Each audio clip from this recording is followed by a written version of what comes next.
না। সম্মানিত সুধী, যেদিনকে নিজেকে পরিবর্তন করার জন্য ভাববো, যেদিন নিজেকে পরিবর্তন করার জন্য চিন্তা করব, যেদিন নিজেকে নিয়ে গবেষণা করব, আমি কে, আমি কেমন, আমার চরিত্র কি, আমার ব্যবহারটা কেমন, আমার পরিবারটা কেমন, আমার সন্তান কেমন, আমার মেয়ে কেমন, আমার বেটিটা কেমন, আমার বৌমাটা কেমন, আমার পরিবারটা ঠিক ইসলামী পরিবার হচ্ছে কিনা।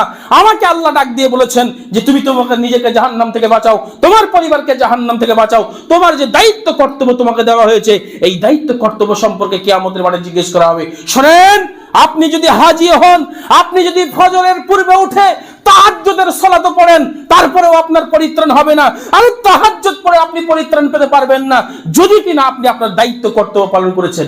আপনি তাহাজ্জুদ পড়ে কি হবে? আপনার স্ত্রী ঘুমিয়ে আছে, সালাত পড়ে না, আপনি একদিনও বলেননি। আরে আপনার তাহাজ্জুদ পড়ে কি হবে? আপনার সন্তানকে একদিনও মসজিদে নিয়ে আসলেন না। আপনার তাহাজ্জুদ পড়ে কি হবে?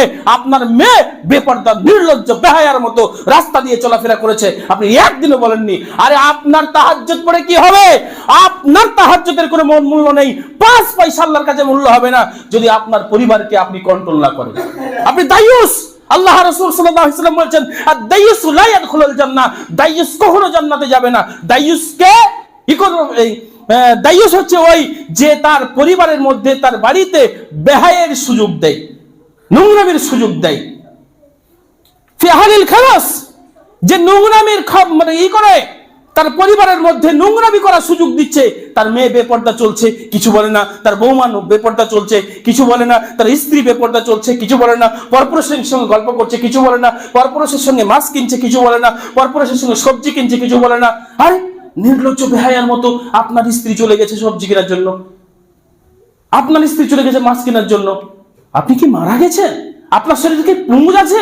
আপনার শরীরে রক্ত নেই? আপনি কি পুরুষ নন? আপনি কি কাপুরুষ? আপনি কি নির্লজ্জ? আপনি কি বেহায়া? আপনি কি ভেড়া? আপনার স্ত্রী কেন সবজি কিনবে পরপুরুষের সঙ্গে? আপনার স্ত্রী কেন মাছ কিনতে যাবে? আপনাকে এই দায়িত্ব দেওয়া হয়নি। আপনাকে দায়িত্ব দেওয়া হয়েছিল আপনার স্ত্রীর কর্তব্য পালন করার জন্য, যে আপনার স্ত্রী রানীর মতো বাড়িতে থাকবে, সে বাড়িটাকে সামলাবে, আর যত কোনো কাজ আছে বাহিরের কাজ, সমস্ত কাজ আপনাকে করতে হবে। আপনি করে নিয়ে আসবেন, আপনি সমস্ত কাজ করবেন। মাছ কিনতে হলে আপনি কিনবেন, বাজার করতে হলে আপনি করবেন। আরে যা কিছু করার দরকার আপনি নিয়ে এসে দেবেন বাড়িতে, সে বাড়িতে মেরামত করে তৈরি করবে। এই দায়িত্ব তো আপনার। এবার বলেন, কোথায় যাবেন আপনি? কোন জায়গায় যাবেন আপনি? আপনি পরকে খুঁজে বেড়ান, পরের দিকে দেখে লাভ নেই।